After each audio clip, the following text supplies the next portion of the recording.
Guys আসসালামু আলাইকুম।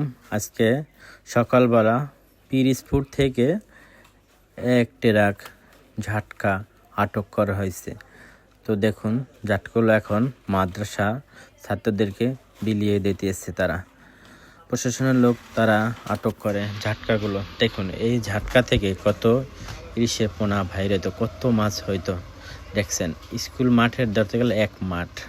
দেখুন, সবাই আমজনতা সবাই তাকিয়ে থেকে শুধু মাছগুলো দেখতেছেন। ঝাটকা, আমার লাইফে আমি এত এরকম ঝাটকা মাছ দেখি নাই।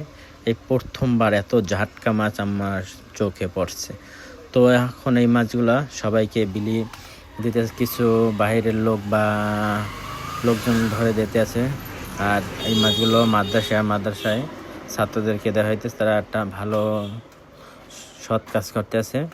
মাছগুলো দেখুন, মাছ, ইলিশ মাছের ঝাটকাগুলো দেখেন কি পরিমাণ ঝাটকা। আমি আমার লাইফে এত পরিমাণ ঝাটকা মাছ আমি দেখি নাই কখনো। ঝাটকাগুলো একটি ঝাটকা ধরছে। দেখুন, ঝাটকাগুলো একদম তরতাজা সকাল সকাল ধরছে। তো তারা যখন এই মালগুলো কিনে নিয়ে যাচ্ছিল তখন বিজিবি বাহার লোকেরা তারা আটক করছে। এখন এই মাছগুলো আপনার মাদ্রাসায় সব জায়গায় পৌঁছে দিতে আছে। তারা একটা ভালো মাছগুলো বাইরে পালানোর চাইতে একদম সবাইকে পৌঁছে দিতে আছে। মাদ্রাসা সব জায়গা কি পরিমাণ ঝাটকা।